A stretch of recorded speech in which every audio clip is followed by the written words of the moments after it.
Sveiki visi, su manim šiandieną žmonės, kurie žino, kaip veikia teisė ne tik popierėje, bet ir realiame gyvenime. Vieną iš svečių turime Jurgą Mažuknienę, teisininkę, buvusi advokato padėjėja, ėjusi valstybės pareigūno pareigas Lietuvos administracinių ginčų komisijos Panevėžio skyriuje, šiuo metu dirbanti priešgaisrinės apsaugos ir gelbėjimo departamente prie Vidaus reikalų ministerijos komunikacijos skyriuje, Stėtiškių bendruomenės valdybos narė, Panevėžio Vytauto Mikalausko menų gimnazijos tėvų tarybos pirmininkė, Lietuvos teisininkų draugijos Panevėžio skyriaus pirmininkė. Sveiki. Sveiki. Dar vieną iš svečių turime Eligiją Norkienę, advokatę, turinti 31 metų baudžiamosios teisės srities bei 13 metų civilinės teisės srities darbo patirties. Wow! Keletą metų dirbusi su nepilnamečiais asmenimis, turinti didelę patirtį operatyvinės veiklos bei asmenų neveiksmumo nustatymuose. Nuolat kelianti kvalifikaciją vairiose teisės srityse, esanti Lietuvos teisininkų draugijos Panevėžio skyriaus narė. Sveiki. Sveiki, malonu, kad pakvietėt. Ir turbūt paskutinė, bet neblogiausia, turime Iną Antaniškytę, teisininkę, anksčiau dirbusi Socialinės apsaugos ir darbo ministerijos moterų ir vyrų lygybės skyriuje. Vėliau advokato padėjėja, aktyviai rengusi straipsnių žmogaus teisių gynimo klausimais, kaip LRT, Delfi+, Pajūrio naujienos, o šiuo metu eina politinio pasitikėjimo valstybės tarnautojos pareigas, dirba mero patarėja, buvusi Lietuvos teisininkų draugijos Panevėžio skyriaus pirmininkė, šiuo metu narė. Sveiki, ačiū, kad pakvietėt. Gruodžio 10 tai yra žmogaus teisių diena. Ir šiandieną norim pakalbėti visai kitaip, nesausai ir neteoriškai, o apie tai, kas liečia kiekvieną, pradedant nuo policijos darbų, nuo socialinių tinklų iki net santykio. Kas yra žmogaus teisė šiandieną ir kuo jos gali padėti jaunam žmogui. Tai žinot, kai kalbam apie žmogaus teisės, atrodo kažkoks rimtas dalykas, bet iš tiesų tai liečia mūsų kasdienybę, pavyzdžiui, teisė į privatumą, teisė į orumą, teisė nebūti diskriminuojamam. Net antros pusės santykiuose su antraja pusė gali kilti problemos susijusios su žmogaus teisėmis. Tai gal pirmas klausimas būtų labai paprastas, kas yra žmogaus teisė?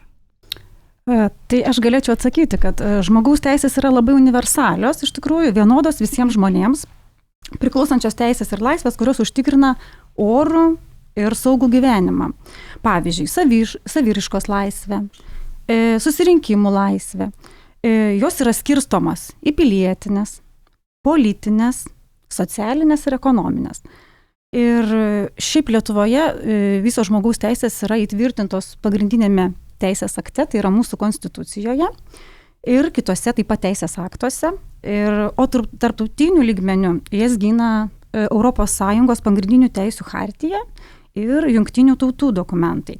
Tai dar tiesiog norėčiau paminėti, kad yra daug tų teisių. Tai viena iš jų yra būti teisė į orumą, kaip minėjau, ir pagarba, teisė nebūti diskriminuojamam, teisė į privatumą, teisė į teisingą teismą, teisė į sveiką psichologinę aplinką, teisė į švietimą, teisė į saugumą, teisė į nuomonę, teisė į laisvą saviraišką ir teisė į apsaugą nuo smurto. Tai smurtas galėtų būti fizinis, psichologinis, ekonominis. Tai vat turim tokias teisės, iš tikrųjų jų yra nemažai ir visi žmonės jas visas turi ir gali jas ginti.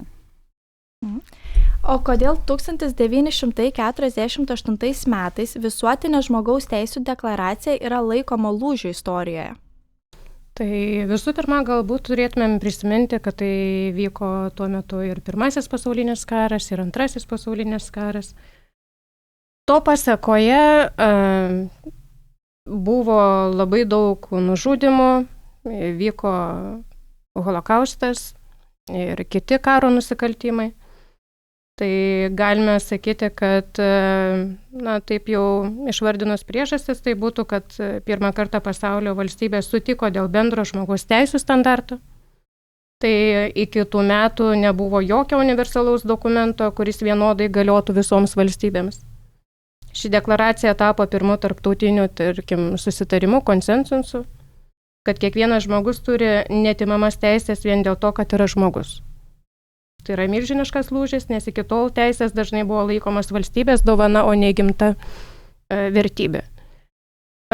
Toliau, jeigu tęsiant, tai reakcija į Antrojo pasaulinio karo nusikaltimus, kaip jau buvo paminėta, tai holokaustas, masinės deportacijos, karo žiaurumai, totalitariniai režimai privertė pasaulį suvokti, kad reikia globalios apsaugos sistemos, kurios nebuvo tuo metu. Tada galime paminėti, kad sukūrė šiuolaikinę žmogaus teisų sistemą. Kaip jau ir kolegė minėjo, eilė teisų yra paminėtų pilietinių ir politinių teisų pakte, ekonominių, socialinių ir kultūrinių teisų pakte. Bet Europos žmogaus teisų konvencija remiasi taip pat į 48 metų deklaraciją. Tai visi tie dokumentai remiasi į deklaraciją, netgi ir mūsų konstitucija, jeigu taip jau pasižiūrėjus. Galima taip pat paminėti, kad perkėlė žmogaus teisės iš nacionalinės į tarptautinę erdvę. Tai, sakykime, tai, kas galioja valstybės viduje, buvo perkelta į visuotinį, tarkime, pasaulinį susitarimą. Ir aišku, reikėtų paminėti, kad deklaracija nėra privalomojo pobūdžio. Kiekviena valstybė ateinanti į susitarimą turėjo savo norų sutarti, kad taip, tos teisės bus priimamos, sutarėme dėl to sąrašo teisų. Galime sakyti, kad įtakojo visas tos priežastis. Ačiū už atsakymą. Ar žmonės dažnai net nesupranta, kad jų yra teisės pažeidžiamos? Taip, tai tiesa ir iš tikrųjų gerai, kad tas klausimas yra keliamas ir norėčiau pastebėti, tokį dalyką, kad žmonės dažniausiai nesupranta, kad jų teisės pažeidžiamos, nes jie paprasčiausiai nežino, kad jie turi tokias teisės, nes paprasčiausiai nesusipažinę su įstatymais, arba nežino jų, arba negirdėję, arba juos interpretuoja ar ne ir panašiai.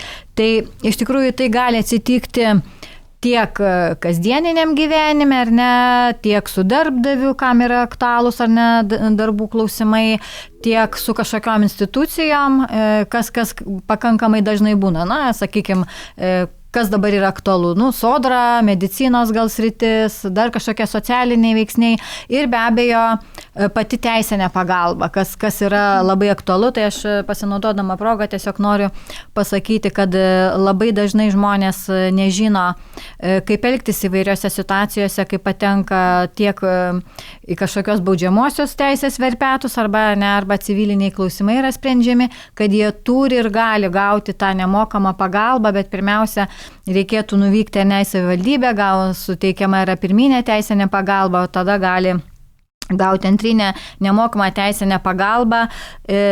Ta gali daryti ir studentai, sakykime, ar ne, kurie neturi tam tikrų lėšų numatytų, ten yra lubos ar ne atitinkamos, kad galbūt kai kuriems studentam yra sunku gauti materialinę pagalbą ar ne, arba tiesiog trūksta finansų, tai jie pilnai turi teisę, sakykime, jeigu neduok dieve, aišku, yra tokia situacija šeimoje, ne, kai tėvai ne kartu gyvena, kad jie tiesiog gali gauti nemokamą teisinę pagalbą ir susitvarkyti per teismą, sakykime, išlaikymą iš vieno iš tėvų, kad remtų jį tol, kol jis studijuos ir panašiai. Tai dažniausiai šito asmenys net nežino. Tai tiesiog yra tikrai daug įvairių saugiklių, ar ne, ir daug įvairių dalykų, kur mes galėtume kreiptis, ką veikti ir aš manau, kad tikrai nežinant geriausia kreiptis pagalbos į teisininkus ir toliau paaiškins visą procesą ir visą kelią iki tikslo pasiekimo. Oho. O kaip yra dabar? Ar dabar žmonės labiau domisi teisėmis, ar buvo prieš 14 metų? Tai jeigu tęsiant tą mintį, ar ne, tai iš tikrųjų akivaizdu, kad dabar daug labiau domisi ir žino. Ir taip iš tikrųjų tam labai prisideda tiek socialiniai tinklai, ar ne, internetas, kai galėtų galbūt paguglinti, ar ne, kaip mes sakom, tiesiog įvedus atitinkamą frazę ir galbūt kažkokias kelius tau nurodo, kažką išmeta, ar ne, ką tu galėtum panaudoti. Tai tiesiog kai kurie dalykai tapo žinomesni vien dėl socialinių tinklų, bet to yra pakankamai daug dabar institucijų ir kūrėsi įvairios draugijos, bendrijos, kurios šviečia žmonės, ar ne, tiek sakykime, žmogaus teisų institutas, ar ne, kažkaip plačiai bando tą veiklą vykdyti, tiek ir mūsų Lietuvos teisininkų, ar ne, draugija, tiek ir mūsų panevėžio skyrius. Mes visada galim suteikti tą nemokamą pagalbą. Pavyzdžiui, aš asmeniškai kaip advokatė bendradarbiauju su Karitu ir, sakykime, ir šiandien turėjau nemokamą konsultaciją atsiųstą žmogaus iš Karito. Tai yra tokios akcijos, kurios visa šita savaitė, tarp kitko, ar bus iki pat žmogaus teisų dienos, kai advokatai, kai kurie gali ir nori, teikia nemokamą pagalbą įvairiausiais klausimais, tai sakykime, šiandien finansiniais kreditų klausimais apgaudinėjami žmonės dažnai, ar ne, yra. Tai tokiais klausimais, sakykime, tą klausimus sprendėm. Tai iš tikrųjų daug yra tų sričių ir svarbiausia netylėti, kreiptis, ieškoti teisybės ir ją visada gali rasti, jeigu tik tai žinai, kur ir kada eiti ir kokio keliu eiti. Supratot? Kokia žmogaus teisė šiandieną jūsų akimis yra top aktualiausia? Mano nuomonė, šiandien aktualiausia yra tai, ką mes matome žiniuose pastaruoju metu, tai yra teisė kalbėti ir teisė dalyvauti viešuose mitinguose. Tai, sakykime, saviraiškos laisvė, žodžio laisvė, gebėjimas išreikšti savo nuomonę, nebijoti pasisakyti ir tuo pačiu balansuoti ir žinoti, kad, sakykime, tavo teisės nėra jau tokios absoliučios, jas gali būti kai kada ir ribojamos. Tai kartais reikia galvoti, ką tu kalbi ir kokią nuomonės raišką esi pasirinkęs. Ar šiandieną žmogaus teisės yra daugiau teorija ar reali apsauga? Aš tai sakyčiau, kad šiai dienai žmogaus teisės yra ir teorija, ir reali apsauga. Čia viskas priklauso nuo valstybės. Sakykime, daugelį demokratinių valstybių jos tikrai saugo žmonės nuo valdžios savivalės, leidžia ginti savo teisės teismuose, užtikrina žodžio laisvę, religijos, privatumo laisvę, suteikia apsaugas darbuotojams, pacientams, vaikams, moteriams, mažumoms. Ir čia žmogaus teisės yra kasdieniai įrankiai, o ne tik gražios frazės. O tokiose valstybėse, kur nėra demokratijos, sakyčiau, kad yra teismai nekontroliuoja politikų, žiniasklaida ribojama, kyla karai ir konfliktai, žmonės bijo reikšti nuomonę, tose vietose žmogaus teisės egzistuoja daugiau kaip, sakykime, popieriuje, ar ne? Ir reali apsauga iš tikrųjų nėra, labai ribota yra, sakykime. Tai apibendrinant, tiesiog demokratinėse valstybėse žmogaus teisės veikia tiesiogiai ir galima žmogaus teisės ginti, reikšti nuomonę. Tai o mažiau demokratiškose valstybėse dėja taip nėra. Gerai, pereikime prie realybės. Kaip žmogaus teisės liečia tave, jeigu tau yra 15, 18 ar 25 metai, ar tai liečia daug labiau nei atrodo. Situacijos, apie kurias mes dabar pakalbėsime, tai yra socialiniai tinklai, žodžio laisvė, reputacijos apsauga, santykiai, emocinis smurtas, privatumą pažeidžiantis veiksmai, kaip telefonų tikrinimas, mokykla, universitetas, diskriminacija, teisė švietimo srityje, darbas, pirmasis darbas, vasaros darbas, nesvarbu, oraus darbo teisė, saugumas, mopingas. Mes gyvenam internete, tai yra faktas, bet žmogaus teisės neišnyksta, kai įsijungi TikToką. Tai pirmas gal klausimas, ar socialiniai tinklai yra privati ar vieša erdvė teisiškai? Tai galbūt galėčiau aš kažkiek pasisakyti, bet aš norėčiau truputėlį grįžti prie jūsų šito pasakytos frazės, ar ne, kai tau 15, 18 ar 25. Tai gal aš pradėčiau šiek tiek nuo to, kad mes visi įsivaizduojam, kad tik turim teisės, bet iš tikrųjų mes turim pareigas. Tai aš labai norėčiau akcentuoti, kad tiem, kam dar 15, kad jie atsimintų, kad jie turi ir pareigas, ar ne, nes jie visada pabrėžia savo teisės ir pakankamai yra aktyvūs ir patys pasiskambina į vaikų teisių ar ne tarnybą ir pasako apie neva jų adresu, o kartais ir iš tikrųjų ar ne kažkokias pažeidimus. Tai aišku, kad yra visiškai kita situacija, kai tu esi nepilnametis ar ne ir tikrai tave gina labai daug institucijų. Tai tiek kai tu esi nukentėjusysis byloje, jeigu iš baudžiamosios teisės praktikos trumpai pasakysiu, tai ar tu esi įtariamasis, tai tam, kad tave apklaustų, ypatingai jeigu tu esi nukentėjusysis, tai įsijungia daugybė tarnybų. Tai pirmiausia, tau yra skiriamas, sakykime, nemokamas advokatas, ar ne, dalyvauja būtinai psichologas, dalyvauja, jeigu baudžiamoji byla, be abejo prokuroras, dalyvauja tavo tėvai, jeigu jie nėra nušalinti ir nėra susiję su byla, ar ne, vaikų teisių atstovas ir dar, jeigu reikalinga, dar socialinis dar kažkoks darbuotojas. Tai žodžiu, tavo, kaip nepilnamečio teisės, gina mažiausiai 5 žmonės, ar ne, tai, o kitoje pusėje yra tas įtariamasis, jeigu jis suaugusis, tai jis galbūt iš vis tik tai vienas, ar ne. Tai tiesiog čia šiaip kaip pavyzdį pasakau iš baudžiamosios teisės, kad tiesiog galbūt daugiau tai orientacijai, nes visai ta situacija keičiasi ir tą turi suprasti pereinamąjį laikotarpį, ne ypatingai, kai tau jau 18, ar ne, ir tu daugybės šitų dalykų jau netenki ir galbūt šitų lengvatų, ar ne, kaip kabutėse, ar ne, sakykime, netenki, kai tu jau pats esi suaugęs, pats atsakai už save ir tavo veiksmai jau yra visai kitaip traktuojami. Tai kitas dalykas, dar 15 metų tu netgi neatsakai dėl melagingų parodymų davimo, dėl pranešimo ar panašių dalykų, nes tau nėra baudžiamosios atsakomybės, jeigu tu ten netyčia kabutėse primeluosi, ar ne. Tai 18 metų keičiasi ta situacija iš esmės, ar ne. Tai tiesiog noriu ir privesti prie to, kad, ką jūs toliau ir minėjote, ne, socialiniai tinklai ar yra privati ir vieša erdvė teisiškai.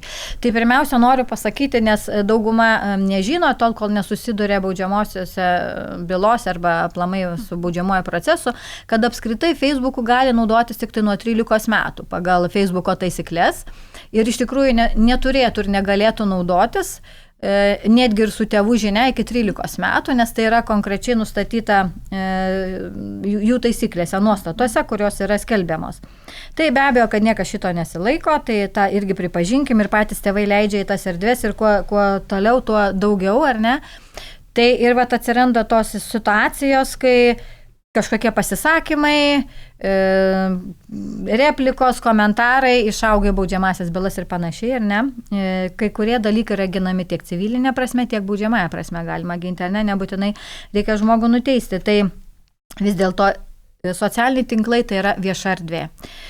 Tavo akauntas, ar ne, tai yra tavo privati erdvė, bet jeigu tu iš jos rašai ir komentuoji ir visą kitą darai, aišku, kad pereini į viešoje erdvę, ar ne, ir tai, kas yra per daug netaktiškai, žeidžiančiai, įskaudinančiai, žeminančiai ir panašiai, aišku, kad gali atsiliepti kažkokia atsakomybė, ar ne, didesnė ar mažesnė, galbūt civilinė tvarka per moralinę žalos padengimą, ar ne, baudžiamąją prasme gali nukentėti ir net iki laisvės atėmimo ar ne baudų ar panašių dalykų, tai reikia labai galvoti, ką rašai, ką komentuoji ir kokia apimtimi ir laikytis tolerancijos ir nepažeisti orumo kito žmogaus. Teisingai. Kokia teisinė galia turi skrinčiotai vadiname? Jeigu žiūrinti baudžiamąjį procesą, ar ne, tai tiek ir civilinėme procese mes pakankamai dažnai naudojame skrinšotus, ypatingai, kai yra diskusijos, pavyzdžiui, tarp fizinių asmenų, ar ne, ir kad ir šeiminėse bylose, ar ne, santykių kažkoks aiškinimasis, kuris perauga, galbūt į skyrybas, ar vaikų dalybas, ar ne, ir vaikų išlaikymo klausimus, tai šitie skrinšotai, jie visada yra naudojami bylose ir teismas jau juos pripažįsta, ir tai iš tikrųjų čia tik paskutinių metų, sakykime, pasekoje, ar ne, kai tikrai labai daug yra pasakoma ir anksčiau kaip ir lyg ir nebuvo toks įrodymas, ar ne, bet dabar abidvi pusės, esmė, kad abidvi pusės žino, kad tiek viena, tiek kita gali panaudoti ir tai, kas yra fiksuojama, ar ne, tai šiai dienai jie turi teisinę galią ir vienokią ar kitokią nuomonę gali tiek teismas susidaryti, tiek ginčo metu yra atitinkami duomenys užfiksuoti ir naudojami. Bet aš gal dar norėčiau papildyti dėl skrinšotų, iš tikrųjų jie turi teisinę galią, jeigu jie yra nepakeisti, kaip pasakyti, nekoreguoti, neiškirpti, nes teismas tokius, jeigu, sakykime, yra kažkas pakoreguota, jos gali kaip įrodymus tikrai atmesti. Bet jeigu jis, sakykime, tikrai nėra neiškirptas, tikras, ar ne, tai iš tiesų jisai turi teisinę galią ir tikrai yra teismai jie priima kaip įrodymus bylose, bet ir įvairių rūšių, ne tik baudžiamosiose, ne tik civilinėse, bet ir darbo bylose gali būti. Tai gali būti iš tikrųjų tas skrinšotas įvairiai, ten gali būti ir nuotrauka, ir, sakykime, ir dokumentas, ir vaizdo įrašas, tai įvairių pavydalų galėtų būti skrinšotai. Tai vat, tokia situacija. Gal tik atkreipčiau dėmesį, kad be abejo, kad teismas visada vertins, ar yra data, kažkoks tai laikotarpis, ar ne, ir kokie asmenys kontaktuoja. Ne taip, kad kažkokį iš konteksto, ar ne viduriuką iškirpai ir idėjai. Tai tas, kas tau patiko, o kur tas atsakymas buvo nepatinkantis, tu jo neberodai. Ne, tai turėtų būti aiški mintis ir seka. Tai be abejo, kad visas tai bus kontekstas turėtų būti, jo, iš tikrųjų. Turbūt dabar dažniausias internete vykstantis yra dalykas, tai vadinamas mimai, tai juokingos nuotraukos, kurias kūrėm. Tai ar už tai gali paduoti teismą, kaip pavyzdys, aš esu mokyklai dar, mano klasiokas su manim sukūrė kokį juokingą mimą, nuotrauką mano pasiėmęs ten padytino. Ar už tai gali dabar paduoti teismą, ar ne? Pradėkim nuo to, tai ar pilnamečiai ar nepilnamečiai asmenys, nes jūs sakot klasiokai, tai dažniausiai turbūt dar būna nepilnamečių lygmenyje. Tai iš tikrųjų asmeniškai tai nesu susidūrusi per visą savo teisinę praktiką, kad kas nors būtų dėl to padavęs į teismą, ar ne. Aplamai žmogus turi teisę dėl bet kurio dalyko duoti į teismą, jeigu jis mano, kad jis, jo teisės yra pažeistos, orumas ir panašiai. Tai taip, tos teisės ta prasme netima niekas, bet realiai vien už memą, jeigu tai yra, tik tai kažkokio susirašinėjimo kontekste, galbūt tik tai juokų forma, arba ta nuomonės išreiškimas, nes už nuomonę nėra teisiama, ar ne? Tai nemanau, kad gali įsivystyti iki tokio lygio, bet jeigu po to memo atsiras krūvos komentarų įžeidžiančių galbūt tavo lytį, orumą, tu jausies diskriminuojamas, tai be abejo, kad tai gali įsivystyti. Tai žinom ir Amerikos, ar ne, pavyzdžius, kai tikrai aukštam lygmenyje, ar ne, ir viršūnėlės, kaip sakyti, ar ne, politinės buvo memai, ar Prancūzijos prezidento memai dažnai atsiranda tiek spaudoje, tiek ir kiekviena šalis iš tikrųjų vertina irgi savaip, ar ne, ir tai kaip pats žmogus vertina turi reikšmę. Kitam tai nėra įžeidimas, ar ne, karikatūra, tiesiog šaržas, ar ne. Kitas gali vertinti, kad tai yra pažeminimas, ypatingai jeigu galbūt moteriai dėl svorio, ar ne, arba ten dar dėl kažko, ar ne, tai arba dar gal reikėtų dar paminėti, kad pavyzdžiui, tarkim, meme atsispindi kažkoks melas apie žmogų. Sakykime, konkretus melas, tai iš tikrųjų tada, sakykime, atsiranda tas pagrindas, sakykime, prašyti tą memą pašalinti, sakykime, tarkim, jeigu jis yra patalpintas kokioje socialinėje erdvėje, ar ne, tai pats melas, šmeižtas melas, tarkim, grinai atsispindi, žmogus identiškas, apie jį kažkoks melas parašytas iš memo atsispindi, tai iš tikrųjų atsiranda tikrai pagrindas tokį memą prašyti pašalinti. Iš tikrųjų, jeigu tai pažeidžia žmogaus garbę ir orumą, sakykime, ar ne, iš tikrųjų tas memas tikrai pažeidžia žmogaus garbę ir orumą, tai tikrai toksai dėl tokio memo iš tikrųjų galėtų žmogus kreiptis į teismą ir prisiteisti žalą, sakykime. Taip, bet paprastai dabar tai yra vertinama per socialinį procesą, per civilinį procesą turiu omenyje. Ta prasme, nekeliant baudžiamosios bylos, bet moralinės žalos padengimo klausimas, tai yra piniginė išraiška. Vėlgi, galbūt norėčiau papildyti, tai sakykime, kad vėlgi atsižvelgime į saviraiškos laisvę ir jeigu žmogus sugebės apsiginti, kad tai buvo jo kažkokia tai saviraiškos laisvė į kūrybą, tai gali ir tos bylos neatsirasti. Bet gali būti tokie atvejai, kas man kilo į galvą, tai, sakykime, Charlie Hebdo atvejais Prancūzija, kai netgi buvo, kad karikatūras kūręs asmuo nužudytas. Kas dar, sakykime, jeigu jau pereitumėm ne į karikatūras, o pereitumėm į reklamą, kaip pavyzdys, jeigu galima, sakykime, šiek tiek nukrypsiu, tai mes turėjome mūsų garsųjį dizainerį Robertą Klinkiną ir byla buvo nuėjusi į Europos žmogaus teisių teismą, kuomet jisai, ta vadinamoji garsioji džinsų byla. Tai žmogus pateikė pristatė kolekciją ir iš esmės panaudojo Jėzaus ir Marijos įvaizdžius.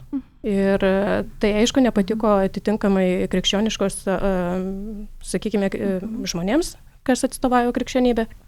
Jie padavė į teismą Na ir to pasekoje byla nukeliavo į Europos žmogaus teisų teismą ir tiesiog Robertas tą bylą laimėjo.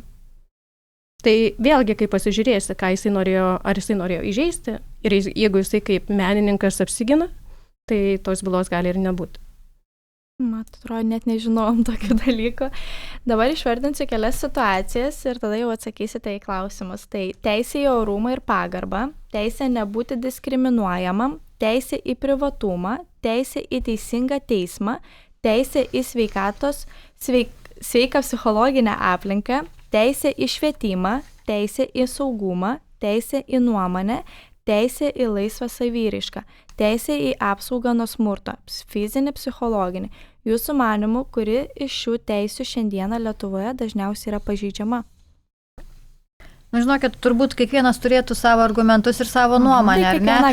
Žiūrint, kas kokioje srityje matyti dirba, ar kas su kuo daugiausia susiduria. Aišku, kad galbūt jaunimas, ar ne, ar jūsų kolegijos studentai turbūt sakytų, kad greičiausiai, kad į privatumą jų, ar ne, galbūt tokie dalykai, ar ne, jiem yra aktualūs. Nu, kas kam? Kitam galbūt į jo nuomonę arba į saviraišką. Nu, čia, žinokit, labai toks diskutuotinas iš tikrųjų klausimas ir turbūt, sakau, kiekvienos profesijos net žmogus turbūt atsakytų skirtingai. Man gal atrodytų, kad daug yra teisės pažeidimų, dėl galbūt sulaikymų, dėl gynybos civilinėse, sakykime, jeigu civilinės rytį imant, vėl atitinkamai šeimos santykių nesaugumas, tikrai ir vaikų neteisės pažeidžiamos, ypatingai bendravimas su vienu iš tėvų, kai yra santuokos nutrauktos, ar ne, jūsų gal dar čia studentai nelabai turi šeimų ir vaikų, jam nėra taip aktualu, bet nu, tiesiog labai skirtingos gali būti sferos ir nuomonės, turbūt, tai aš manau, kad tiek Ina, tiek Jurga turbūt turės savo nuomonę to klausimo. Jūsų nuomonė? Aš iš tikrųjų, tai žinokit, galvoju, kad labiausiai Lietuvoje pažeidžiama teisė yra teisė į orumą ir pagarbą.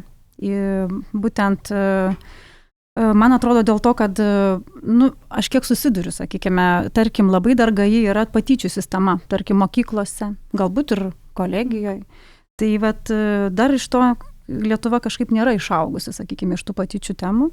Bet net nereikia ir mokyklų, ir kolegijų nereikia, kartais ir darbose, mobbingas ir visa kita, tai tiesiog yra pažeidžiama teisė į orumą, pagarbą, pasitaiko dar tokių atvejų. Tai aš manyčiau, kad šita yra teisė, labiausiai pažeidžiama Lietuvoje. Na, mano nuomonė, tai yra teisė į apsaugą nuo smurto ir teisė nebūti diskriminuojama, nes tos dvi problemos, jos, galima sakyti, savotiškai iš moterų teisės pusės yra ta pačios, nes, sakykime, jeigu imsime moterų nediskriminavimo konvenciją, kuri vadinama angliškai CEDAW konvencija, ji draudžia visos rūšies diskriminacijas ir įvardina smurtą kaip diskriminacijos formą. Tai, sakykime, teisė į apsaugos nuo smurto problema, jinai išlieka, ko gero ne vieną kartą esame girdėję ir apie Stambulo konvencijos keliamą problemą ir daug kas nesuprato, kodėl mums jos reikia. Tai taip pat galim paminėti, kad lapkričio 25 dieną mes minėjome tarptautinę kovos su smurtu prieš moteris dieną ir ko gero galėjome skaityti tam tikras statistikas susietas su kiek žmonių ir kiek moterų yra patyrusių smurtą artimoje aplinkoje. Tai netgi galiu paminėti, kad jeigu bendroje sumoje nukentėjo 4875 asmenys, pabrėšiu, kad kalbu apie suaugusius asmenis, tai iš tų asmenų nukentėjusių moterų yra 3571. Tai yra pakankamai reikšmingas skaičius. Tai vat, jeigu čia filmuotume, tai aš norėčiau truputėlį kontrargumentuoti. Lietuvoje iš tikrųjų yra pakankamai tolerantiška. Jo, aš irgi sakau, aš iš tikrųjų labai daug keliauju, ar ne, kad ir šiemet 8 šalyse buvau, tai žinokit, tikrai labai galima pasakyti, kur yra netoleruojama emigrantai arba, sakykime, mano šeimos nariai gyvena vieni Anglijoje, kiti Prancūzijoje, tai Prancūzija yra beprotiška diskriminacija kitos šalies asmenų, galbūt tik tai pačiuose didžiuosiuose miestuose, galbūt sostinėse yra šiek tiek tolerantiškiau, todėl kad visi pripratę, ar ne, bet jeigu tu gyveni ne didžiuosiuose miestuose arba, pavyzdžiui, kaimo vietovėje, provincijoje, ne, taip sakykime, tai yra beprotiška diskriminacija ir mano šeimos nariai vaikai yra susidūrę ir sprendžia klausimus dėl perkelimo į kitas mokyklas, ar ne, nes tiesiog nepriima lietuvių apskritai kaip žmonių, ar ne, tai galbūt Anglijoje tas mažiau jaučiasi, Vokietijoje tai dažnai būna jaučiasi irgi pakankamai stipriai, nes jie save laiko, šiek tiek aukštesnė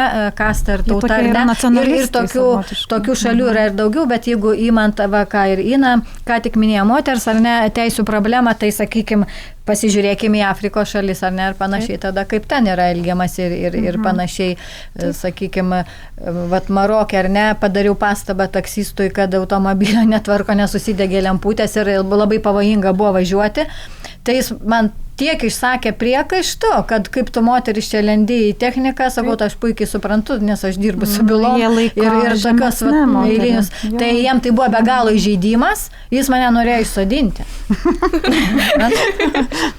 Tai va čia tai aš suprantu netoleranciją, ar ne? Tai Lietuvoje palygint mes dar gyvename pakankamai gražiai, draugiškai ir jūsų kolegijoje yra, mačiau, kitataučių ir kitos spalvos, sakykime, ar ne asmenų. Manau, gal kaip ir kiekvienoje šalyje yra daug žmonių ir yra visų skirtingų nuomonių, tai manau ir kitos šalis irgi gauna tas truputuką diskriminacijos ir mes Lietuvoje vis tiek visi vienodi nebūsime, tai kiekvienas turim savo nuomonę. Gerai, tarkim, žmogaus teisės yra pažeistos, ką realiai daryti, kur kreiptis, nes tai dažnai skamba taip sudėtingai, tai kur yra tas pirmasis žingsnis? Žiūrint, kokioje apimti ir kokios tos teisės pažeidžiamos, ar ne. Jeigu tai kažkoks pažeidimas, kurį galima traktuoti kaip nusikaltimą, tai yra smurtas, ar ne, sukčiavimai, dar kažkokie dalykai, seksualinio apsisprendimo, ar ne, kažkokie klausimai, tai be abejo į policiją. Bet aišku, kad pirmiausia 112 turbūt mes šiais laikais visi skambina. Jeigu tai yra šiek tiek kitokio pobūdžio, galbūt civilinė tvarka, tai... Bet aš gal norėčiau pagrindinį dalyką akcentuoti, kad prieš kreipiantis yra labai svarbu susirinkti įrodymus. Žmonės visada pamiršta ir nežino tokio dalyko. Ta prasme, tai yra labai svarbu. Nes, sakykime, jeigu tu kažkokių įrodymų nesusirenki tinkamu laiku ir pakankamai greitai, tai vėliau tie tavo žingsniai bus labai sudėtingi apginti tavo pažeistas teisės. Tai yra labai svarbu. Ta dalis labiausiai yra pamirštama iš tikrųjų, kad reikia viską užfiksuoti, įrašyti, galbūt liudininkų parodymus, ne tai, kad paimti, bet tiesiog užsirašyti liudytojų vardus, pavardės, kontaktais apsikeisti. Tai iš tikrųjų pats pirmas žingsnis, tai reikėtų susirinkti įrodymus, o vėliau, kaip ir minėjo kolegė, pagal pažeidimo pobūdį, žiūrint kokia tai, ar ten, sakykime, jeigu ten, kažkoks, nežinau, šmeižtas ar visa kita, sakykime, ar ne, socialinėje erdvėje, tai tiesiog kreiptis į socialinę tą paskyrą, kad pašalintų galbūt šitą, ar ten šmeižtą, ar dar kažkaip, tai pirminiai tokie žingsniai būtų. Pavyzdžiui, sakykime, jeigu yra darbo teisės pažeidimas, tai jau ten, sakykime, pradžiai darbdavį kreipiesi dėl pažeidimo, o paskui vėliau, jeigu neišsprendžia, tai darbo ginčų komisija. Tada, sakykime, jeigu žmogaus teisų pažeidimas, tai iš žmogaus teisų instituto. Ta prasme, čia viskas priklauso, koks yra pažeidimas. Bet aš grįžtu, prie svarbiausio momento noriu grįžti, kad vis dėlto susirinkti įrodymus. Įsirašyti, nufotografuoti. Dėl įsirašymo, tarp kitko, įrašo, ar ne, dėl įrašų yra kita atskira tema, tai prieš įrašant pokalbius reikėtų būtinai perspėti, kad pokalbis yra įrašomas. Jeigu slapta daryti įrašai negalioja, teismas tokių įrodymų nevertina ir nepriima. Tai čia yra labai svarbu. Bet, sakykime, visus kitus žingsnius taip pat reikėtų padaryti. Dar norėčiau papildyti, kaip tik Jurga šito klausimo, kad labai svarbu ne tik surinkti tuos įrodymus, bet jų nesunaikinti. Nes, pavyzdžiui, ypatingai, jeigu tai yra seksualinio apsisprendimo kažkokie dalykai arba seksualinio pobūdžio nusikaltimai, dažniausiai yra gėda, iš pradžių nėra kreipiamasi, tada yra išplaunami rūbai, nusiprausiama, tada kelintoj dienoj pagalvoji, kad galbūt vis dėlto, tikrai čia yra nusikaltimas, ar ne, aš esu pažeista, ir sužalota dažniausiai, ne, ir tada tik kreipiasi ir tada prasideda tyrimas. Tai, sakykime, šiai dienai turiu vieną bylą, kuri užsitęsė 2 metai, išžaginimo byla su sunkiu kūno sužalojimu, ar ne, tai moteris kreipiasi daugiau kaip po mėnesio ir šito pasiekoje dabar nesibaigiančios ekspertizės įvairiausios, sveikatos sužalojimo mastam, ar toks ar kitoks dar būtų plus prisidėjo psichinės problemos, ar ne, tai įsipūtė į tokį didelį reikalą, kad 2 metai beveik ta byla ir mes daugiau kaip 1,5 metų laukiame ekspertizių galutinių, kai jau tas teisminis procesas yra prasidėjęs ir viskas sustoja. Tai vien dėl to, kad kažkokių įrodymų trūkumas yra atitinkamiem dalykam patvirtinti. Tai čia tik tai šiaip kaip pavyzdys, bet tiesiog aktualu. Tai be abejo, kad ir kiti klausimai ir kiti dalykai. Taip. Dažnai girdime tokią, nesiskųsiu, ne. Tai ar yra verta skųstis, ar tai pakeičia kažką? Suprantat, tas skųstis toks labai žodis, ar ne, toks netoleruotinas gal kažkam atrodo, arba kreiptis dėl kažkokių tai pažeidimo. Taip, sakykime. Tai neformuluokime. Civilinė tvarka, tai taip, tai yra skundas, ar ne, ar ten ieškinys, ta prasme, o baudžiamieji dalykai, tai jau yra, sakykime, pareiškimas, ar ne, pranešimas ir panašiai. Tai be abejo, kad verta jau vien todėl, kad sustabdyti tą žmogų, ar vėliau galbūt nusikaltėlį, ar ne, kaltinama, įtariama ir panašiai nuo kitų tokių nusikalstamų veikų. Kodėl sukčiavimai taip išplinta? Todėl, kad dauguma žmonių net nesikreipia, nes vieniem gėda, kiti nesusiorientuoja, per vėlai, neužfiksuoja įrodymų, dar kažkas, ar ne, tai tų sukčiavimų labai daug ir yra, ar ne, todėl, kad kažkas nesikreipia ir jie toliau tai daro. Tai lygiai taip pat ir kitose srityse gali būti, ar ne? Tai aš norėčiau paantrinti savo kolegiją iš tikrųjų, kad vis dėlto žmonėms reikėtų nebijoti ir kreiptis, ginti savo pažeistas teisės. Tai, sakykime, tiek darbo srityje, sakykime, ar ne, yra įvairūs pažeidimai galėtų būti. Taip pat, kad ir, sakykime, net nežinau, iš tikrųjų, pavyzdžiui, lygių galimybių kontrolierių kreiptis, tarkim, ar ne, jeigu yra pažeidžiamos tavo teisės, sakykime, irgi, nes pakankamai greitai reaguoja šios institucijos. Lietuvoje, sakykime, darbo inspekcija lygiai taip pat turi puikų mechanizmą, nagrinėja bylas. Duomenų apsaugos inspekcija irgi taip pat iš tikrųjų gali išnagrinėti jūsų skundą, ar ne, dėl duomenų pažeidimo. Policija lygiai taip pat. Tai turim tų institucijų, kurias galima kreiptis ir ginti savo pažeistas teisės ir žmonėms nereikėtų to bijoti. Nes aš galėčiau pasakyti, kad pakankamai greitai, žinokit, išsisprendžia viskas. Aišku, nekalbu apie teismus, ar ne, galėtų kolegė paantrinti, bet tos institucijos pakankamai greitai turi terminus, ar ne, ir išnagrinėja tuos kreipimosis skundus. Taip. Kiek žmonių Lietuvoje realiai laimi bylas dėl teisių pažeidimų? Galėčiau aš truputį gal pasisakyti, iš tikrųjų aš turiu tokių duomenų, kad žmonės laimi bylas ir pakankamai nemažai, nei atrodytų iš tikrųjų. Tai, sakykime, dėl teisų pažeidimų, pavyzdžiui, sakykime, darbo ginčuose apie 40-50% laimi. Tai yra nemaža statistika. Taip pat, čia aš kalbu apie diskriminaciją, mobbingo atvejai, iš tikrųjų jie dažnai pasitvirtino. Taip pat lygių galimybių kontrolieriaus bylos, ar ne, tai apie 60-70%, irgi nemaži skaičiai. Būtent irgi 60-70% atveju nustatoma diskriminacija, ar ne? Ir tai iš tikrųjų aš galėčiau pasakyti, kad tai viena efektyviausių institucijų. Tai vat, sakyčiau tiek, ar ne?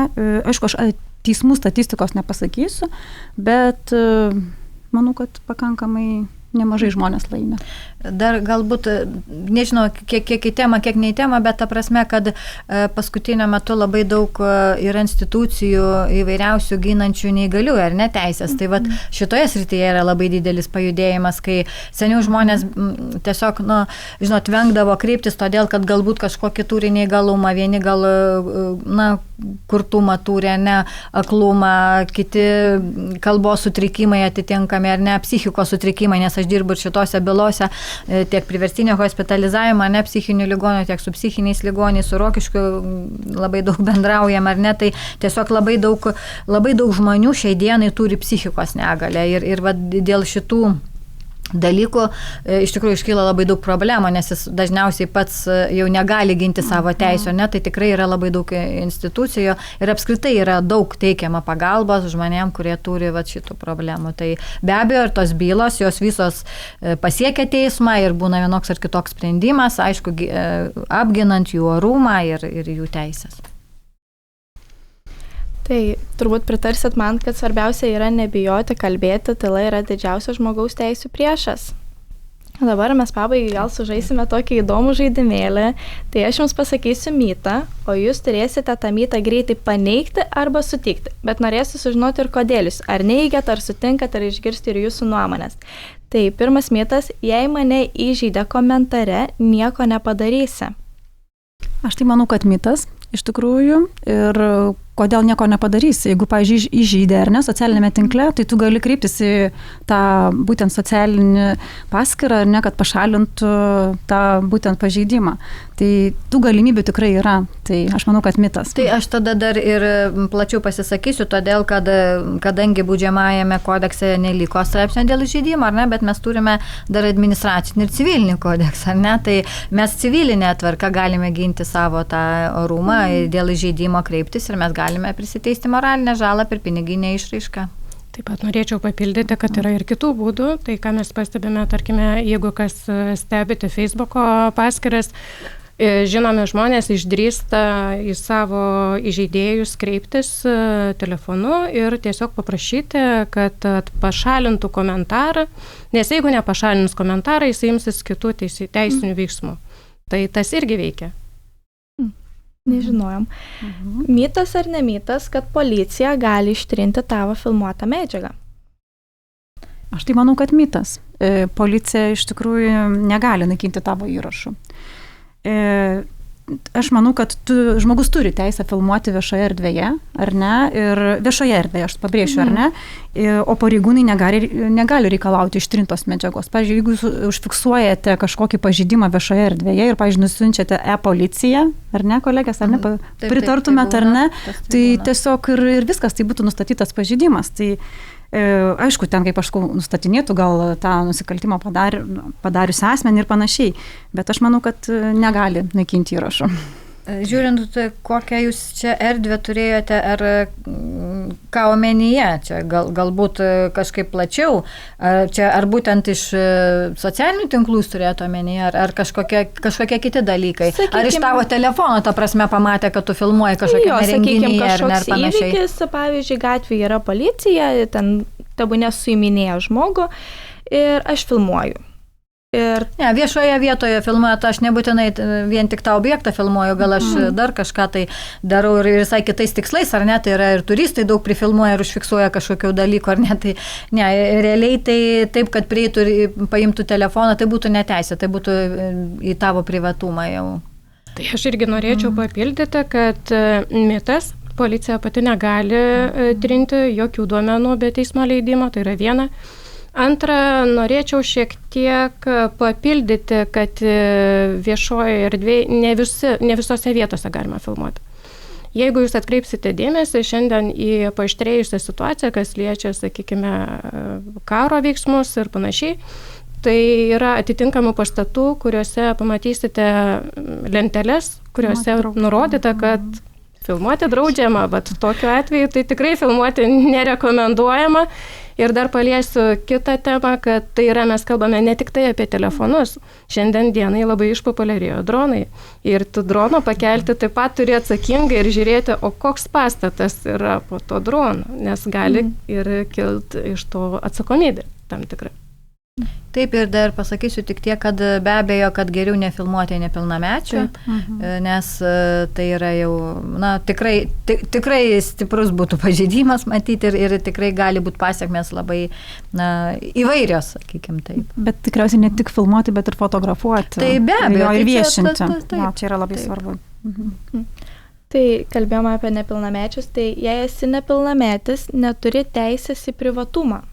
Į privatumą tai teisę turi, tikrai ir iš tikrųjų tai taip, kad, sakykime, nu, kad ir mokykloje, ne, tai jeigu tu telefone kažką tai turi, tai tikrai nebūtina, kad jeigu tavęs paprašys parodyti, kad tu būtinai ir turi parodyti, ar ne, nu tai tikrai taip nėra. Lygiai taip pat ir, nu, čia gal daugiau šeimos yra iš tikrųjų auklėjimo pasiekmes, moralinės pasiekmes ir visokios kitokios, ar ne, bet aišku, jeigu aš nenorėsiu, tai aš tam tėčiu ir neparodysiu, ar mamai, ar ne, ką aš ten turiu prifilmavęs. Esmė tame, kad nebūtų tiesiog jis, tas nepilnametis įtraukiamas į kažkokios sukčiavimo atvejus, į kažkokias seksualinės ar ne pornografijų kažkokios tinklus. Čia galbūt daugiau tėvų rūpestis yra būtent dėl šito, ar ne dėl to, ką tu ten parašai draugai ar draugui.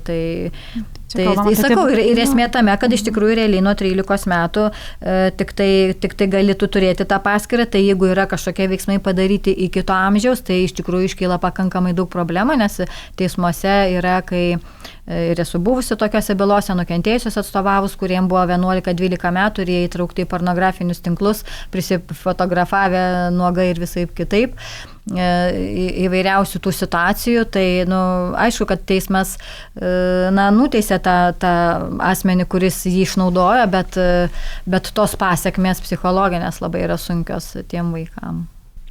Tai aš pritarčiau kolegiai, kad yra mitas, ar ne, ir kad vis dėlto nepilnamečiai turi teisę į privatų gyvenimą, tai pavyzdžiui, žinutes, kaip minėjo, nuotraukas, interneto paskyras nuo 13 metų, ar ne, taip pat medicininė informacija. Ir šiaip tėvai turi iš tikrųjų gali rūpintis vaiko saugumu, tiesiog privalo užtikrinti tą saugumą, kad, sakykime, pakontroliuoti, kad neįtų tam tikrus tinklus ar ne socialinius ir taip toliau, bet negali, pavyzdžiui, visko skaityti, tarkim, vis tiek turi paliktą erdvę, kad vaikui su draugais bendrauti ar ne ir taip toliau. Aišku, pakontroliuoti gali, bet labai jau ir nelysti tą privačią erdvę. Tai norėčiau papildyti, kad taip, tai yra mitas, taip pat norėčiau atkreipti dėmesį iš kitos pusės galbūt, kad galbūt buvo tam tikras bumas, kaip mamos, mamytės keldavo nuotraukas vaikų į socialinius tinklus ir tuo metu kilo toksai kaip ir vieša akcija, primenant, kad vaikas irgi yra žmogutis ir jisai turi atitinkamai savo pilnavertę teisę į privatumą ir galbūt reikėtų pagalvoti, ar tikrai tą vaikutį reikia rodyti socialiniuose tinkluose. Atrodo, tokie dalykai, apie kuriuos mes net nesusimastėm, iš tikrųjų yra. Šitas labai geras mitas, apie jį dar nebuvau girdėjus, tai buvo labai tikrai įdomu užklausyti, nes pirmą kartą mačiau. Tai darbdavys gali tikrinti tavo telefoną. Šiaip yra mitas, iš tikrųjų tai negali, tai yra asmens nuosavybė, pradedant nuo pačio objekto telefono, ar ne. Tačiau yra atveju ir yra tokių darbo sutarčių, kai yra griežtai nurodoma, kad nebus galima, sakykime, naudotis asmeniniais tikslais, ar ne, telefonų darbo vietoje, ar ne.